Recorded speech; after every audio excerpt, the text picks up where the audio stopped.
I want to touch on the topic on Bitcoin Standard from Max, where he actually explained how Bitcoin can actually help resolve some of the impending issues that we are facing to do with currency devaluation or currency debasement, inflation, and how Bitcoin can help resolve those matters, amongst many others, to do with finance and TradeFi, how would that impact at the level of an individual and certainly at the family level. So on the topic of Bitcoin Standard, it's true that, just put yourself and imagine a world suddenly on a Bitcoin standard. What would that actually mean in practice? What would be the immediate effects that we would witness at first hand? So, like a new version of the gold standard, except it's better. It's unconfiscatable, uncensorable, and it's absolutely scarce. Unlike fiat money, on the other hand, that's printed endlessly, Bitcoin offers that parallel global economy, one that people truly own. And just like after the World War II with Bretton Woods, we're seeing a realignment. The dollar's fading and Bitcoin is certainly rising up as the new world reserve. The other point he mentioned, which was interesting, around the end of the fiat era and the rise of Bitcoin as the new world reserve currency. Now the fiat debt spiral is collapsing. I think we can all agree to that because we're certainly perceiving there are issues on that. People are generally running scared and they're running to Bitcoin. Why? Well, gold is always been that old safe haven traditional asset, but that is rapidly changing. But as Paul Tudor Jones said, according to the words of Max, Bitcoin is the fastest horse in the race. When gold rises $1, Bitcoin rises 20. This isn't just about hedging inflation. It's the end of a failed 300-year-old experiment with central banks and fiat currencies.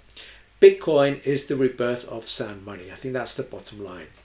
Now, what is the impact of Bitcoin on TradeFi? Why there is a mention on traditional finance, the financial markets, and Bitcoin? What would one have to do with the other? Well, there's no safe havens anymore. Just ask Michael Saylor. He's using the stock markets as a speculative attack by issuing debt in order to buy Bitcoin. That's the inherent relationship of Bitcoin with TradeFi. And that indeed is the next level chess. Corporations are using cheap money to scoop up Bitcoin because it's appreciating at an astonishing rate of 50% CAGR a year. The arbitrage is insane. So TradeFi is used to fund its own exit strategy whilst the inflows are drawing into Bitcoin. And the last point I want to talk about is what is the actual true rate of inflation and the Bitcoin price prediction from Max. So what is the real inflation to you? It's certainly not that 2 to 3% that we're all familiar with. Try 15% when you factor in costs to do with housing, healthcare and education. The bond bull run ended in 2022. Stocks can't beat inflation. That's the heart of the matter. Gold can help you survive it, but Bitcoin helps you to grow your wealth in retirement. Even without a paycheck, Keiser says Bitcoin would certainly match gold's market cap. Now, whether it's $850,000 a coin within 5 years, which will yield 1,000% return according to his predictions. Now, this is the opportunity of a generation. In closing, Bitcoin isn't just some investment. It's the foundation of a new financial era.